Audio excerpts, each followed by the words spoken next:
organised. Same thing with pay increases. Who here has ever said, next time I'll get a pay increase, I'm going to start an investment program? Hand up, we've all done it.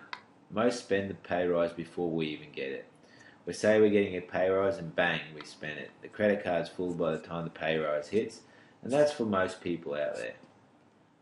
So it normally goes into general revenue and disappears. What we're going to do is have a deliberate strategy to put 50% of our pay increases into super. We're going to assume this couple get inflationary increases for the rest of their lives.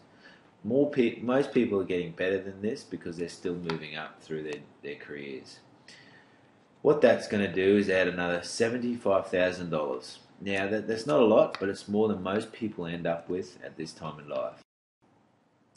Once again, zero weekly cost, but we're compounding as well.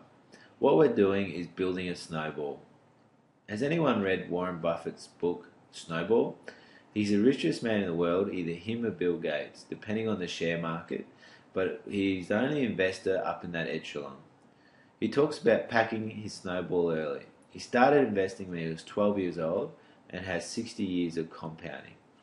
Now, guys talked before about the benefit of 30 years of compounding with that 1980s example, so imagine 60 years.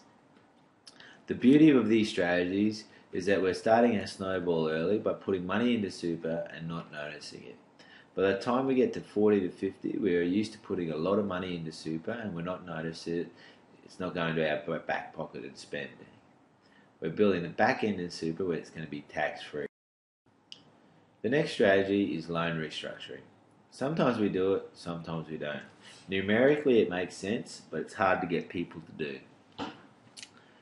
In this case, the couple had a loan of $250,000, which was costing them $2,248 per month in principal and interest repayments, which means their loan would be paid off in approximately 15 years. We got them to restructure this loan into interest only, which changed the payments to $1,458 per month. Now, we don't want them to go spend this money because they're going to be stuck with the loan in 15 years. And by the way, back to the 1980s example that guy ran over, who cares if we had a $38,000 mortgage right now? It doesn't matter that much, does it? But we want to be wise with our money. So the difference, we were going to put the difference into super. And we don't just get to put the difference in, but we get to put the before tax equivalent in if we're paying tax in Australia.